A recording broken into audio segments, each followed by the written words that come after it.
I'm standing on the steps of the Bremner Administrative Building here at the University of Cape Town, where students at the university have occupied the building. Now, this happened after Max Price, the university's Vice-Chancellor, was unable to give a definitive date on when the controversial Cecil John Rhodes statue would be removed. We spoke to Price about his plans to have a university-wide engagement on the issue, and this is what he had to say. I didn't say we were cancelling lectures for the whole day. We're going to cancel some lectures.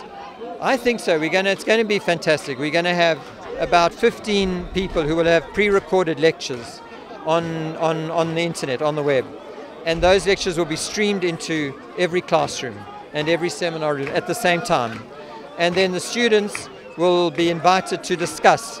And hopefully we'll have students convening the discussion. We don't want it to be on management's terms or on the faculty's terms. We want class representatives and others to get the students talking about what they've seen and to say, what do we think about the statue?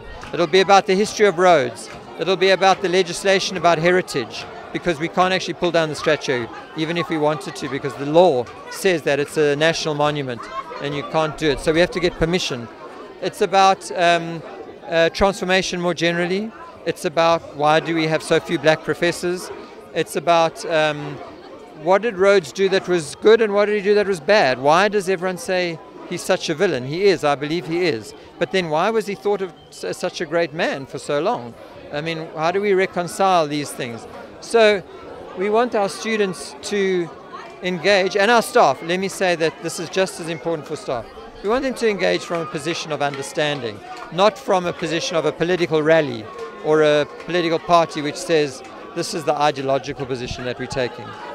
Earlier today, students marched from the controversial statue on Upper Campus down to Lower Campus, where they delivered their mandate. They want a definitive date for the removal of the statue, along with talks about transformation at the university.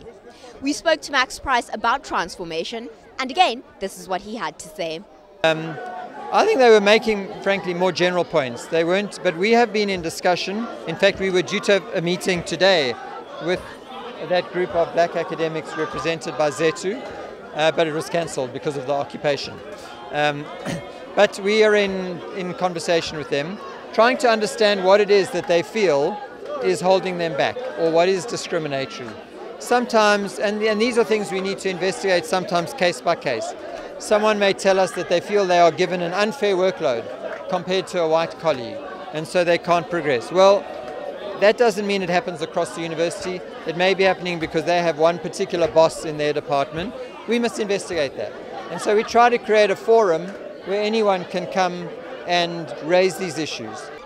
The students have promised to remain in the building behind me for the next 24 to 48 hours. They say they're going to read the writings of Steve Biko and decide how they're going to go forward. In the meantime, the university is not able to give a date on when the statue will be removed, but talks have been promised. For News 24 Live, I'm Jerusha Sukthio-Rath in Cape Town.